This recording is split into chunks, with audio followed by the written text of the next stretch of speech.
It is clear that President Tinubu is in the long line of presidents who have turned against the people and used insecurity to siphon money. So, the solution to that problem is that President Tinubu can use the bullet to kill the terrorists or use the pen to resign.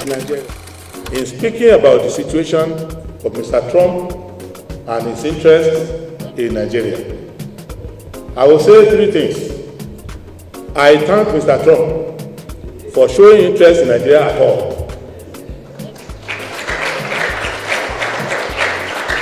Because speaking squarely, he can ignore us.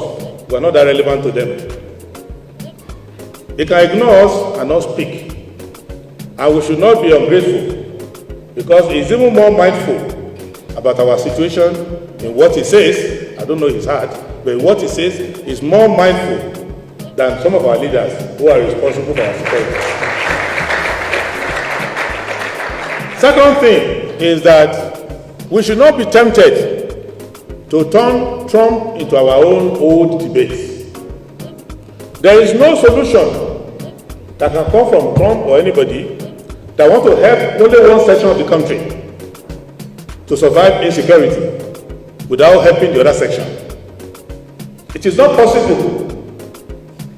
Even the Pope cannot do it. To come and rescue Christians in Nigeria and not rescue Muslims or rescue other people. So we must not use the Trump intervention as a basis to litigate our hatred for each other or our own grievances.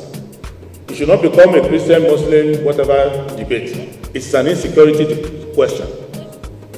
So we must, if anybody wants to come and help us, that methodology means that you want to help every Nigerian. You cannot help one person or the other. It's not practicable. It's not possible. Lastly, our government should be in shape. And they should use that shape to solve the problem. Trump will not come if Mr. President Bola Ahmed Tinubu says, in the next 30 days, nobody will be killed again. It will take America up to 60 days to put their command everywhere together. In that short period, you can restore order in the country if you want to. But what they are doing now, they are using the security as an excuse to loot all the money.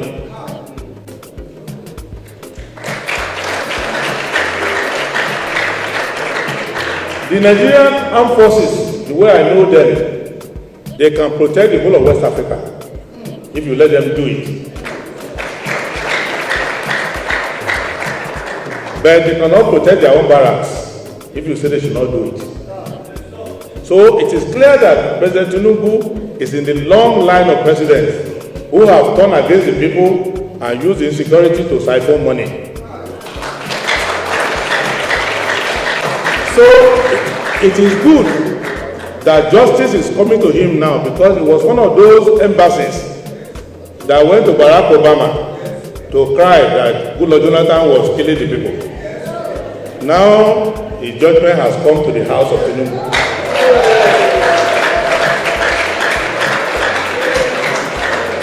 And last point, let nobody come and argue about sovereignty too much. Sovereignty is true, but under international law, of which I am a postgraduate in international law, sovereignty that conflicts with international humanitarian law will be ignored. That's why we have the Warsaw Convention and all of that. That's why they tried leaders for war crimes. The fact that you have sovereignty over your people doesn't mean you can kill them as you like or neglect them as you like. And to give a more personal example, where was sovereignty when President Tinubu said he wanted to invade Niger? If he could be dreaming of invading Niger, Mali and Burkina Faso, because they did military coups there, why can somebody not invade him? Because he's neglecting his people. So in conclusion, let us put fire to the feet of our government to protect us. Let us be grateful to the international community talking about us.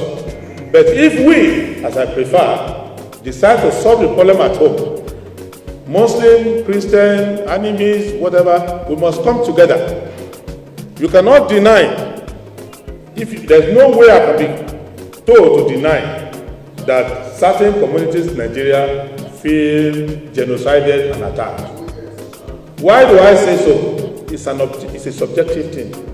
In the last 2 years, I've contributed money to repair, rebuild up to 50 churches. So, I have comforted over 1,000 dead. Go to any of these churches, I've gone there quietly without carrying camera. You can go and ask all the leaders. So it is not today that Trump told me that people are feeling genocided.